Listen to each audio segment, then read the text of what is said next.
Hello, Gravitrons. I'm more gravity. Let's play chess.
Okay. Believe we're going to review this most recent game. If it shows up as accurate, that's what I'm going to do. Two wins here, so we'll also pay attention to this first of these two wins from this playing session. And this, my opponent resigns here.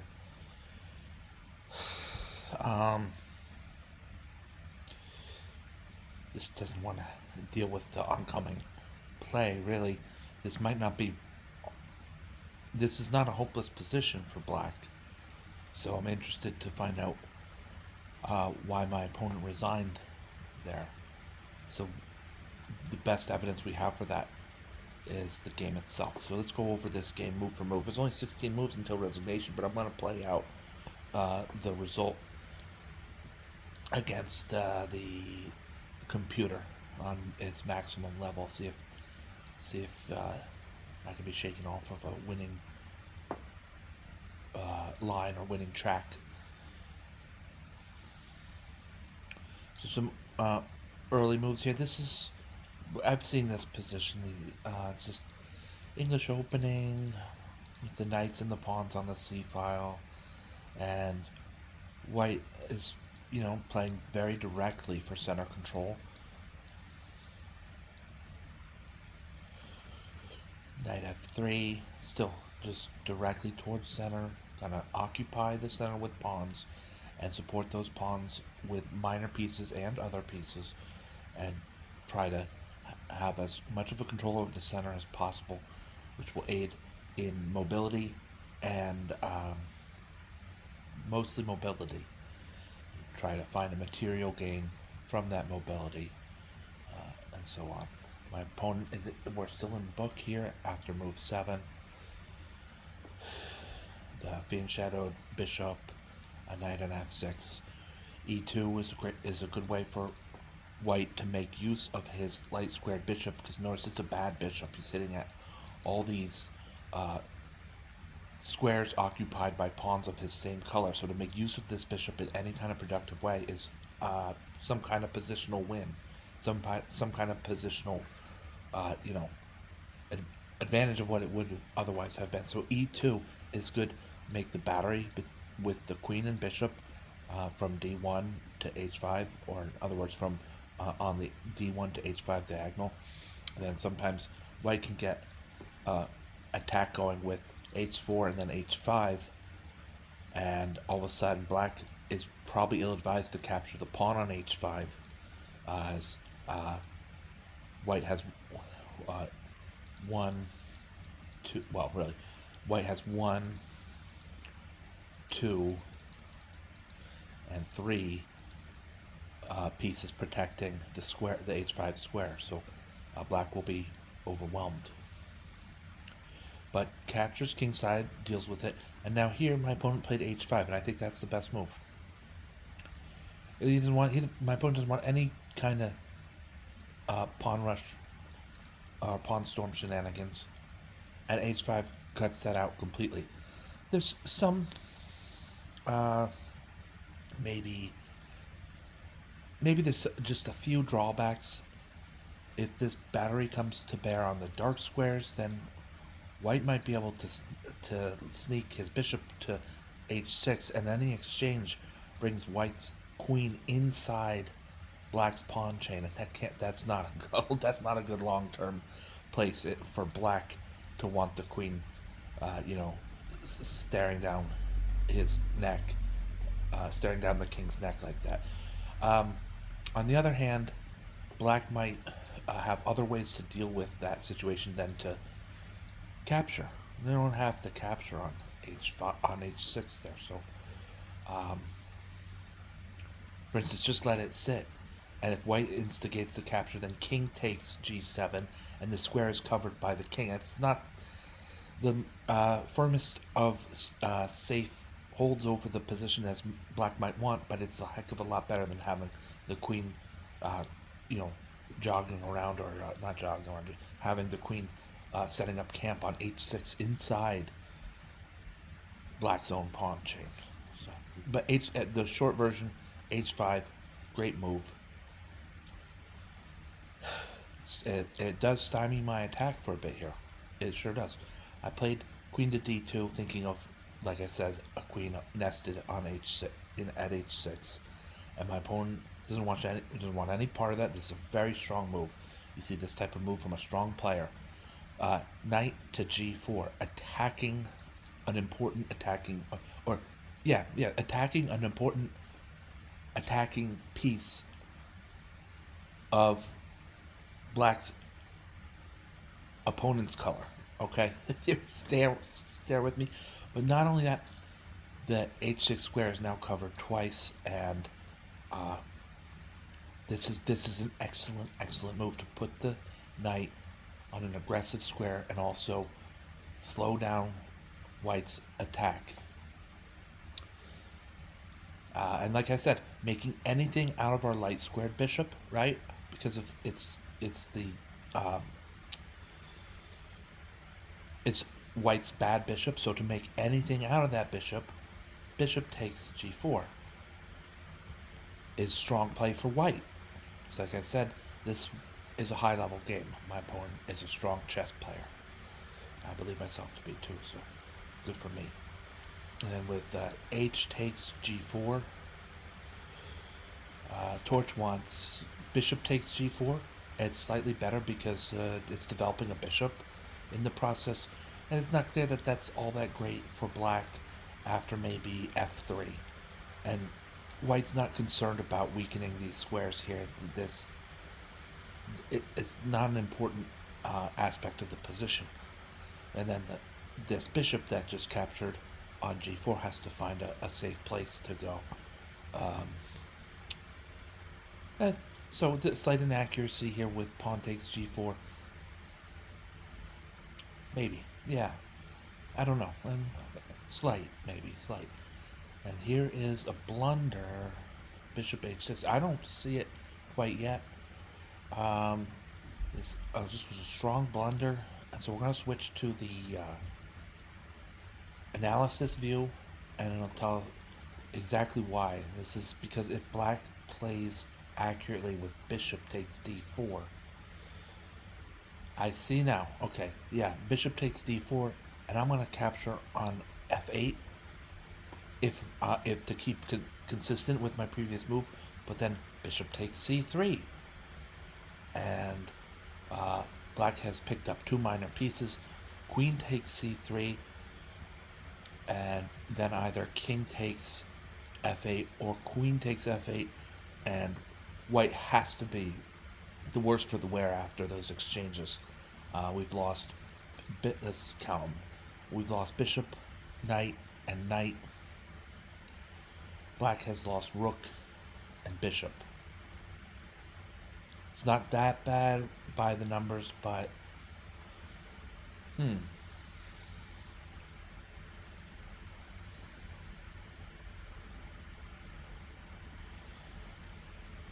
Right, is this what Stockfish, this is not what Torch for, not Stockfish, this is not what Torch 4 sees in this position for this. Let's play this out. I have to allow my eyes to absorb the pattern here. We know bishop takes d4, and white cannot counter because the d4 square is covered by black's knight on c6. It might almost be better just to leave things be rather than trade pieces in response. But we'll try bishop takes f8, queen takes f8, and this isn't all that bad really for white or black. It's I'm not sure I see why this position is considered so strongly in black's favor.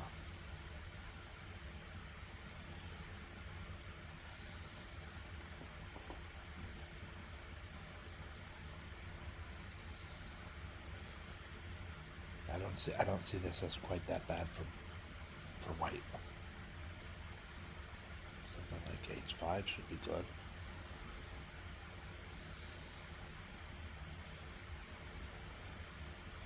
Or maybe keep pushing.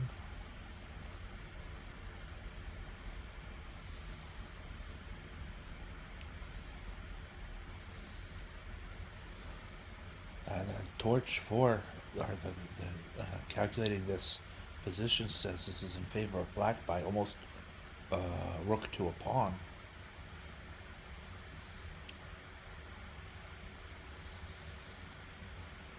I'm not so sure about that.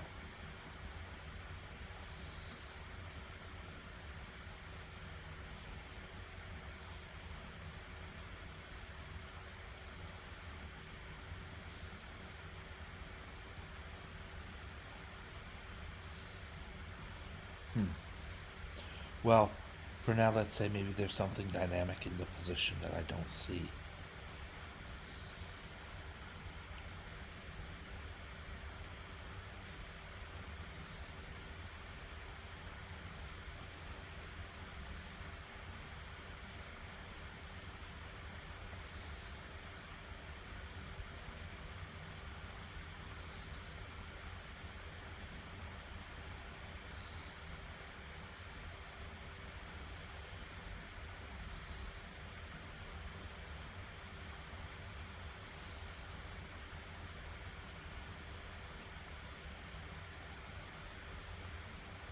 And well, yeah.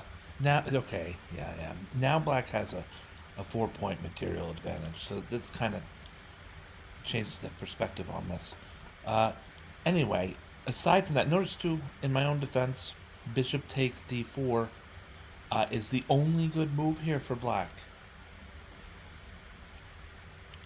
Bishop takes h6 was expected, but bishop takes d4 is the only saving move. And bishop takes h6 also seems like a decent move. Let's see what my opponent played.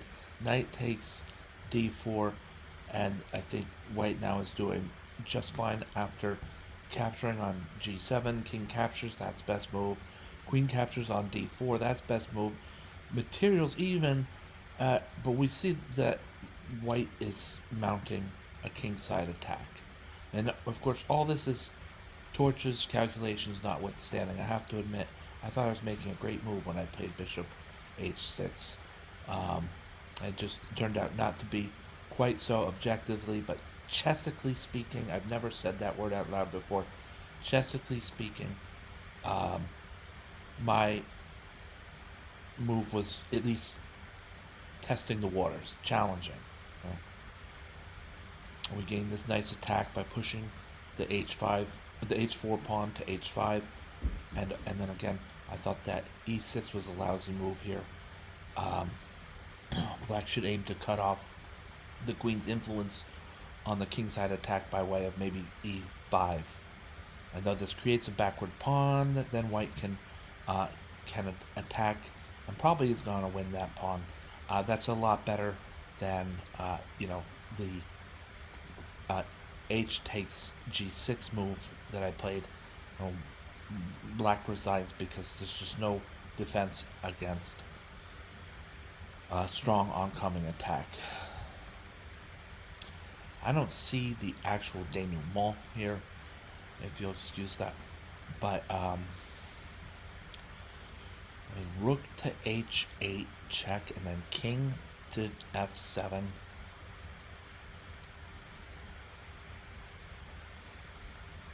How does white, let's do this against computer. How am I pretty much, we're going for a checkmating attack. We know that much.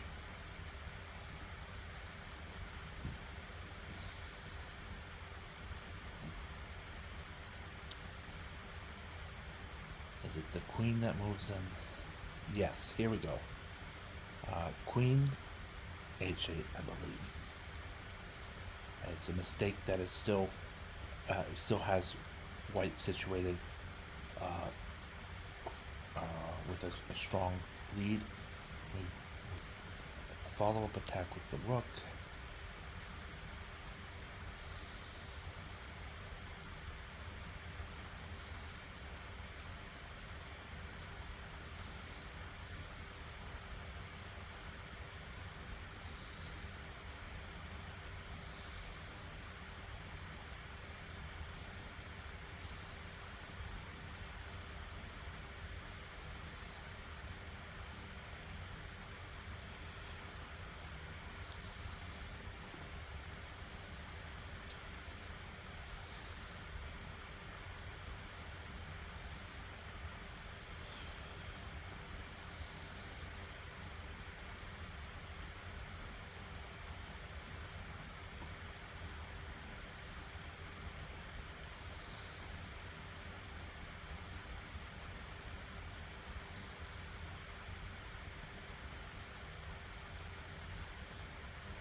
So a few mistakes there by yours truly.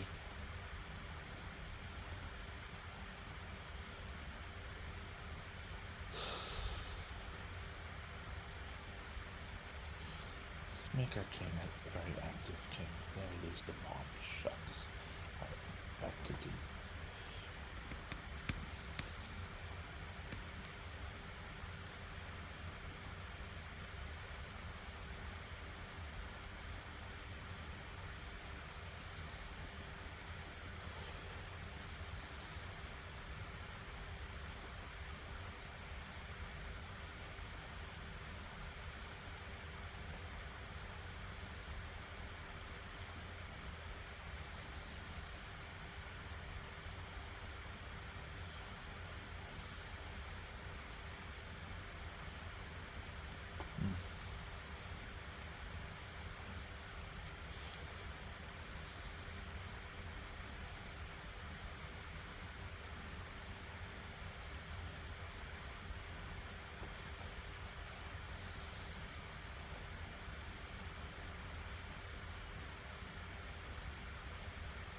Rook to D6.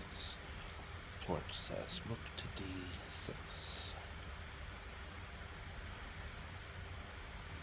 Rook to B6, sorry. Rook to B6. Okay, we're gonna get 2 pawns in exchange for 1.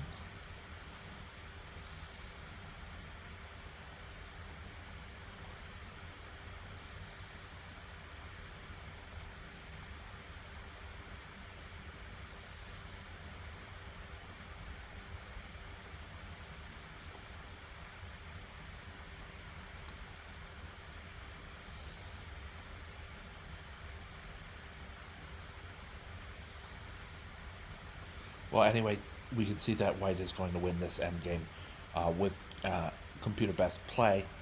So we'll go back to the stem game, and my opponent resigned here. And we'll play practice against computer, but include more accurate moves. I was looking at this point for white's best continuation. I played queen to h8, and we saw that eventually gets itself into kind of a little more complication than I want in a blitz game. But white has a rook, a king, and 3 pawns against black's rook, king, and 1 pawn. Right? Isn't that that's kind of how that last one shaked out? Maybe white had 4 pawns instead of 3, whatever it was. Instead, I'm pretty sure that Torch is gonna like the move rook to h8 check instead, and that is considered computer best move.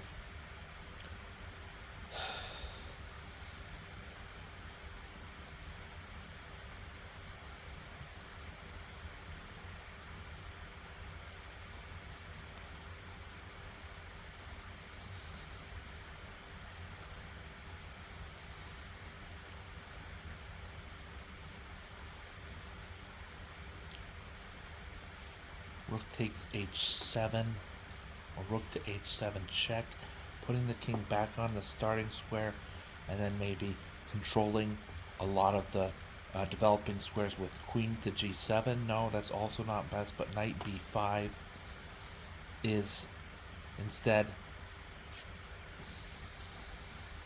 the check. Probably don't want to keep our queen around, so we'll move king to e2. And now it looks like things might be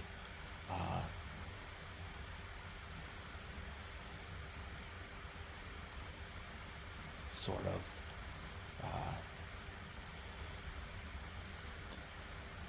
exploding against black.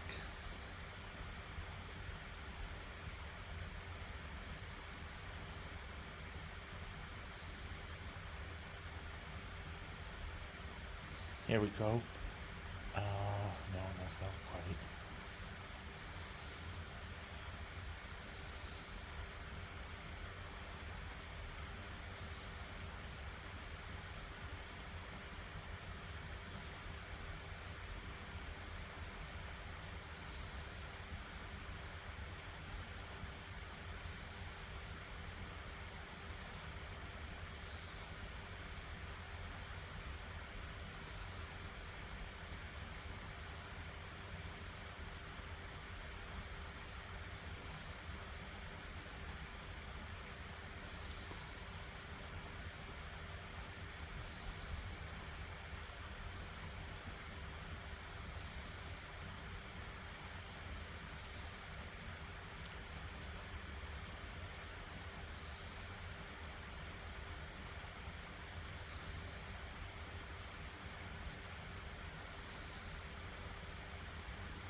White's up a piece, but this is not as clear as I thought it could be. Um, I would not at this point we would reassess before playing uh, knight to c7. One of these pawns is gonna fall.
Hmm.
Got it. All right. So we saw this one through.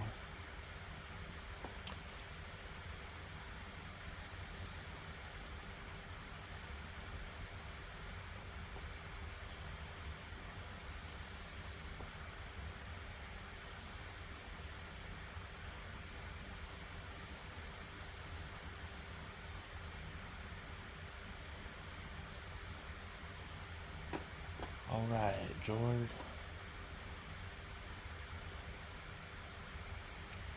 So that was the 16 move game. We're going to also go over, there was one with 18 moves, I believe. Here, this is a game that ended quickly. 19 moves, like I said, and this is the Vienna game, sometimes called the center game. I think it's usually better called the center game. And sort of a spirited fight for the center early on. Either side with a huge advantage, and black has better mobility.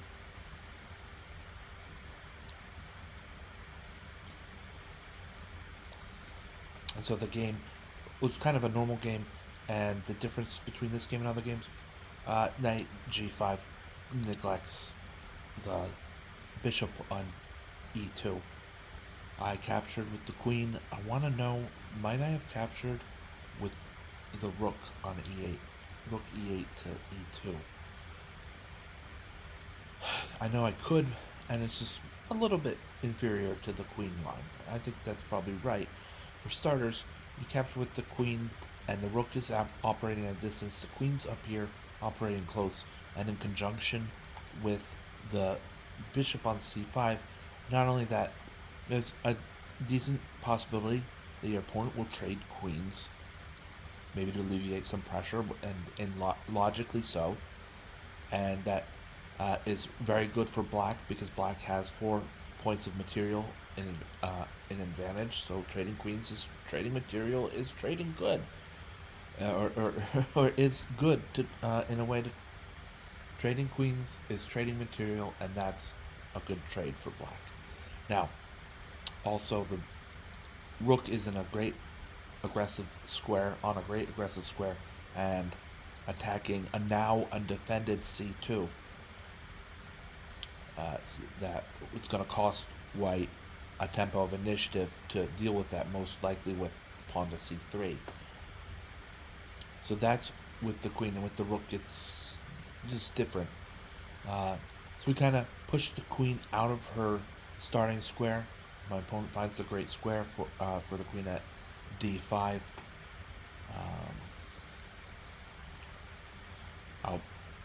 Hey, that's still good for black. I'll develop with tempo.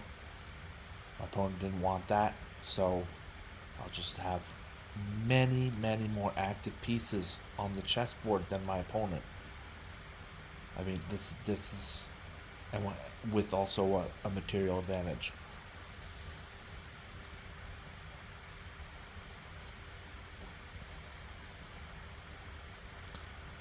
All right, and so a resignation against a position where black was ahead a knight and 2 pawns. A well coordinated and powerful army and a safe king. So that is not any, that is a resignation. That's a respectful way to end the game in this situation. Okay, so I think that's all for today's broadcasting and streaming, my friends.